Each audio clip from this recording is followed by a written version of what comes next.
বাংলাদেশে এখন আর নিরাপদ বোধ করি না। আমি একদমই নিরাপদ বোধ করি না এই কারণেই যে বাংলাদেশের রাজনীতিটাকে এমন একটা জায়গায় সবাই মিলে আমরা সকলেই যার যার জায়গা থেকে নিয়ে গেছি যে কে কার কোন স্বার্থ হাসিলের জন্য আমাকে নাই করে দেবে, এবং দেখা যাবে একটা বিরাট গ্রুপ এটার সুবিধা নিতে পারবে এবং আরেকটা গ্রুপকে বেকায়দায় ফেলা যাবে। সো আমি এদেশে এখন আর নিরাপদ বোধ করি না। আমি বিশ্বাস করি আমার মতোই যারা সাধারণ নাগরিক তারাও যার যার জায়গা থেকে নিরাপদ বোধ করে না। আপনি যদি 5 তারিখে আমরা একটু পেছনের দিকে তাকাই, 5ই অগস্ট শেখ হাসিনা যে মুহূর্তে পালিয়ে গেল তার পরপরই আমরা দেখলাম কারাগারগুলোর ফটক অটোমেটিক্যালি খুলে গেল। রাজবন্দী, পলিটিক্যাল প্রিজনার থেকে শুরু করে জঙ্গি, সন্ত্রাসী, শীর্ষ সন্ত্রাসী, অমুক নাম তমুক নাম, আমরা মোটামুটি সবাই জানি, নামগুলো আর নাই বলি, সবাই বের হয়ে গেল। কার সাজার মেয়াদ শেষ হলো, কার সাজা বাকি আছে, কারো বিরুদ্ধে হয়তো 20টা মামলা, তার হয়তো 18টাতে বেল আছে, 2টাতে বেল হয় নাই, বেল টেলের কোনো ধারই কেউ ধারলো না, কিভাবে যেন সবাই বের হয়ে গেল। আমি একজন রাজনৈতিক ক্ষুদ্র কর্মী, আমি কিছুই বুঝলাম না, এবং আমি একজন আইনজীবী হিসেবে আমার মনে প্রশ্ন আসলো, যদি তারা এতদিন অবৈধ আটকেও থেকে থাকে, একটা তো প্রক্রিয়া আছে বের হওয়ার, নাকি এটা একটা মবের মুল্লুক? ওই মবের মুল্লুক শুরু হলো কিন্তু গত 5ই অগস্ট। তারপরে আমরা দেখলাম সংখ্যালঘু সম্প্রদায় কিনে একটা খেলা চলছে বাংলাদেশে, তাদেরকে উস্কে দিয়ে তাদেরকে ব্যবহার করে অনেকেই ফায়দা নেওয়ার চেষ্টা করছে। আমার ঘরের পাশের দেশ ভারতের মিডিয়া এমন ভাবে পোর্ট্রে করলো যেন বাংলাদেশে রায়ট হচ্ছে, না বাংলাদেশে আসলে রায়ট হচ্ছিল না ওই সময়। তারপরে আমরা দেখলাম আশুলিয়া, গাজীপুর, সাভার এখনো আনরেস্ট চলছে, কারখানাগুলো, ফ্যাক্টরিগুলো বন্ধ হচ্ছে, খুলছে, ভাঙচুর হচ্ছে, ইত্যাদি ইত্যাদি। আমরা দেখলাম আনসার বাহিনী তারা এক ধরনের কু করার চেষ্টা করছে। জুডিশিয়াল কু এর কথা তো আলোচনাই হলো, প্রধান বিচারপতি থেকে শুরু করে সকল অ্যাপেলেট ডিভিশনের জাস্টিসরা থপ থপ থপ থপ করে পড়ে গেলেন। একটা হজবরল না, একদম একটা হজবরল।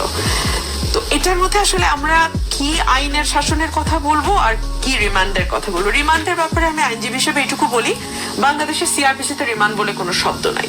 অধিকতর তদন্ত বা ফার্দার ইনভেস্টিগেশনের ব্যাপার আছে। স্যার, আরো 2জন স্যার আছেন, আমার 3জন স্যার, ওনারা আমার চেয়ে অনেক ভালো জানেন, কারণ তারা ব্যুরোক্রেসির সাথে ওতপ্রোতভাবে জড়িত ছিলেন। সো রিমান্ড বলে কিছু না, অধিকতর তদন্ত বা ফার্দার ইনভেস্টিগেশন। সেই ফার্দার ইনভেস্টিগেশনকে আমরা ফার্দার টর্চার বানায় ফেললাম। এটা কোনো একক দলের বা একক সরকারের ব্যাপার না, সকলে মিলে আমরা একটা অদ্ভুত রিমান্ড নামক শব্দ নিয়ে আসলাম, এবং চোর থেকে শুরু করে পলিটিশিয়ান পর্যন্ত যেই ওটার মধ্যে দিয়ে গেল তাকে মারধরের শিকার, বিভৎস নির্যাতন। এবং এখন তো আদালতে আসলে আমি যতদিন প্র্যাকটিস করেছি আমি দেখেছি খোলামেলা আমরা বলতাম যে মাইলর্ড স্বীকারোক্তি নিয়েছে রিমান্ডে, মানে বোঝাই যায় যে ওই স্বীকারোক্তির আসলে কোনো মূল্য নাই, জজ সাহেবও জানে ওই স্বীকারোক্তির কোনো মূল্য নাই। তাহলে স্বীকারোক্তিটা নেওয়া হয় কেন রিমান্ডে নিয়ে? রিমান্ডে টর্চারটা হয় কি করে, যেটা আইনে নাই, যেটা কানুনে নাই, যেটা কোনো বিধিতে নাই? আর আইন বলে যে 100 জন অপরাধী ছাড়া পেয়ে যাক, একজন নিরপরাধ যেন সাজা না পায়। এই যে শত শত হাজার হাজার মামলা, এখন আবার নতুন করে খুনের মামলা, হত্যা মামলা চলছে, এবং হরে দরে অনেককেই গ্রেপ্তার করা হচ্ছে।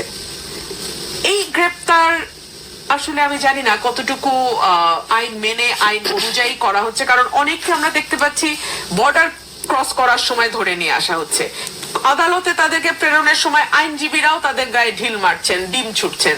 এগুলো তো আসলে কোনোটাই আমাদের আইন বা কানুন বা কোনো কিছুর মধ্যেই তো এগুলো পড়ে না। মোটামুটি আমি দেখলাম 5 তারিখের পর থেকে বাংলাদেশে যার যেমন খুশি, উনিও নিজেকে সমন্বয়ক দাবি করেন, আমিও নিজেকে সমন্বয়ক দাবি করি, আপনিও নিজেকে সমন্বয়ক দাবি করেন। মোটামুটি এটা এখন আমাদের হলেই আমরা প্রত্যেকে যার যার জায়গা থেকে এখন সর্বময় ক্ষমতা আমরা মনে করছি আমাদের হাতে চলে এসছে। সো আমাদের যে, এবং একই সাথে আমরা এটাও লক্ষ্য করছি যে সরকার আসলে সামাল দিতে পারছে না। আজকে বিএনপির মহাসচিব একটা কথা বলেছেন যে ম্যাজিস্ট্রেসি পাওয়ার দেয়া মানে হচ্ছে পুলিশ প্রশাসন তারা ফেল করেছে। অ্যাবসলিউটলি তাই। আপনি দেখেন রাস্তায় বহুদিন ধরে পুলিশ দেখিই নাই, গত কয়েকদিন ধরে পুলিশ দেখছি আমরা ট্রাফিক, কিন্তু তাদের ট্রাফিক কন্ট্রোলের ব্যাপারে খুব বেশি কি উৎসাহী মনে হচ্ছে? তারা বরং নিরাপদে দাঁড়িয়ে আলাপ করছেন, গল্প করছেন। ইভেন কিছুদিন আগে আমি গত সপ্তাহে গাড়ির কাজটা আমি একজনকে বলতে বাধ্য ছিলাম যে ভাই গল্পটা একটু পরে করেন, আগে এখানে দেখেন কি অবস্থা, আমরা কয়েক ঘন্টা যাবত একই জায়গায় আটকে আছি।